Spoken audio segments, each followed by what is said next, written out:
મેવાડાજી, આ કેતકીબેનના કાંડમાં કેવા પ્રકારના તથ્યો અને કયા સત્યો સામે આવ્યા છે?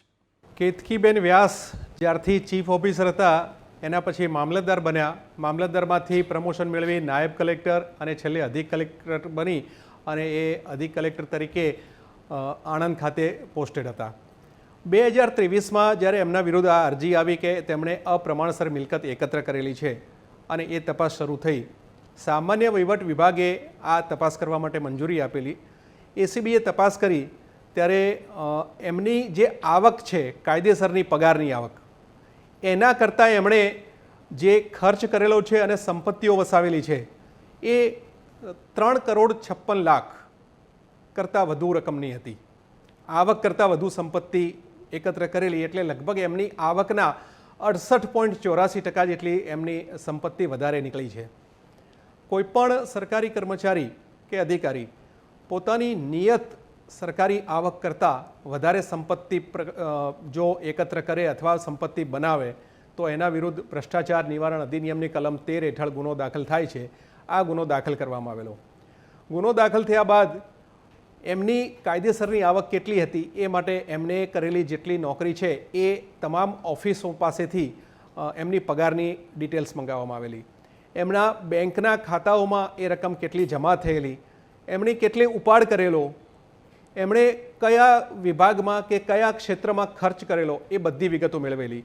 એમણે કયા કયા રોકાણો કરેલા છે, એમણે ક્યાં ક્યાં જમીનો લીધેલી છે, ક્યાં મકાનો, ફ્લેટ, દુકાનો કે વાહનો ખરીદ્યા છે, એ બધી વિગતો મેળવવામાં આવેલી.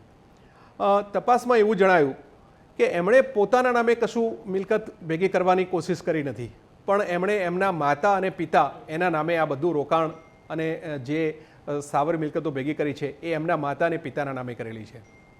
મેવાડાજી, કયા પ્રકારની સંપત્તિ કેવી રીતે કોના કોના નામે આ કેતકીબેને ભેગી કરેલી હતી? અને મને જે જાણવા મળ્યું છે પ્રકારે એમના માતા પિતાના નામની એ સંપત્તિ હતી, એ નામથી ખરીદાઈ છે, એ નામથી દસ્તાવેજ થયો છે. તો જ્યારે પણ અદાલતની અંદર ટ્રાયલ ચાલશે ત્યારે આ કેતકીબેન પક્ષ તરફથી એવી રજૂઆત નહીં કરવામાં આવે કે મારા માતા પિતાની સંપત્તિ હતી, તેમને તો વડીલો તરફથી મળેલી સંપત્તિ હતી, એ પ્રકારનું સ્ટેન્ડ મૂકશે તો કેસ ઢીલો નહીં પડી શકે તમારો?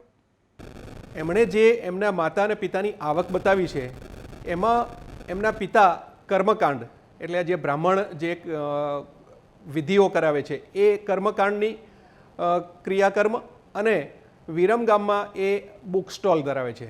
આ બુક સ્ટોલની આવકમાંથી અને કર્મકાંડમાંથી આટલી મોટી લાખો રૂપિયા સુધીની આવક ન થઈ શકે. એટલે દેખીતી રીતે એમણે જે સંપત્તિ એકત્ર કરી છે એનો એ સ્તોત્ર બતાવી શકેલ નથી. એમના માતા ઘરકામ અને આ કર્મકાંડમાં મદદ કરે છે, એમાંથી પણ આટલી બધી આવક થઈ શકે નહીં અને એમના ખાતામાં આટલી રકમ જમા થઈ શકે નહીં.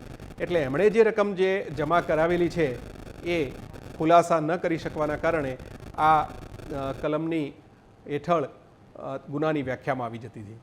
કેતકીબેનને તપાસમાં લઈને આજે પોલીસ જે ફ્લેટમાં ગયેલી ત્યાં બે નામ હતા, એક કેતકીબેન વ્યાસ અને તેમના પતિનું નામ પણ હતું, અને તેમના પતિ ડીવાયએસપી છે.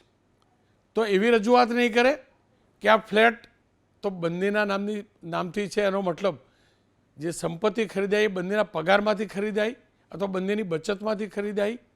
હા, એમના પતિ ભાસ્કર વ્યાસ અત્યારે પોરબંદરમાં ડીવાયએસપી તરીકે ફરજ બજાવે છે, વર્ગ 1ના અધિકારી છે. એમની પણ અમે એક અલગથી એમની અરજી ચાલે છે, એમાં પણ તપાસની અંદર બધી વિગતો એકત્ર કરી રહ્યા છીએ.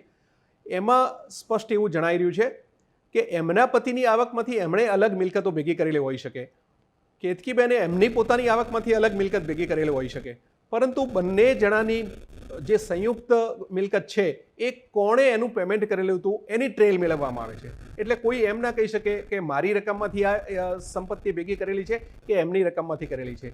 જે છે એ બધું ડોક્યુમેન્ટરી એવિડન્સના આધારે કોની પાસેથી રકમ મેળવી છે અને ક્યાં ઇન્વેસ્ટ કરેલી છે એ બધી ટ્રેલના આધારે આ ગુનો એવિડન્સ ઉપર જાય છે અને આ ડોક્યુમેન્ટરી એવિડન્સના આધારે સાબિત થતું હોય છે.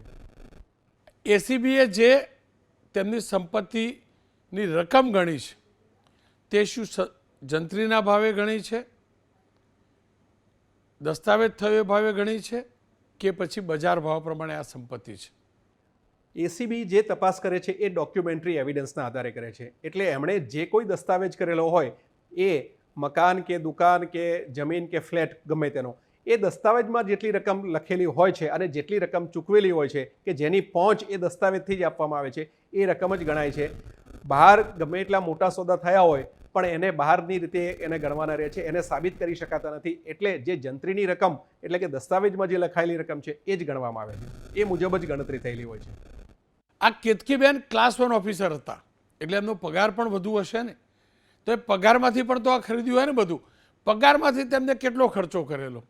સીબીઆઈએ એક તૈયાર કરેલી ગાઈડલાઈન છે એ મુજબ દરેક સરકારી કર્મચારી કે અધિકારી છે એ પોતાની સેલરીના 30% રકમ એને જીવન નિર્વાહ પાછળ ખર્ચવા પડે, આવો એક સિદ્ધાંત છે.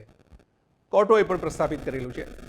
તો 30% રકમ જેટલી છે એ દર મહિને પોતાના જીવન નિર્વાહ પાછળ એટલે કે રસોડા ખર્ચ ખાતર પાછળ જાય જ.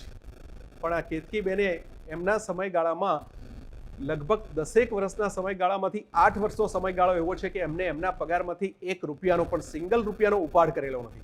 તો સર એનો મતલબ એમ થયો કે પગાર વાપર્યો નહીં ત્યાં સુધી કે ઘર ખર્ચા માટે પણ વાપરવાની જરૂર ના પડી, એટલે સંપત્તિ હોય કે બાકીના ખર્ચા એ બધા કેતકીબેને કટકીમાંથી કર્યા.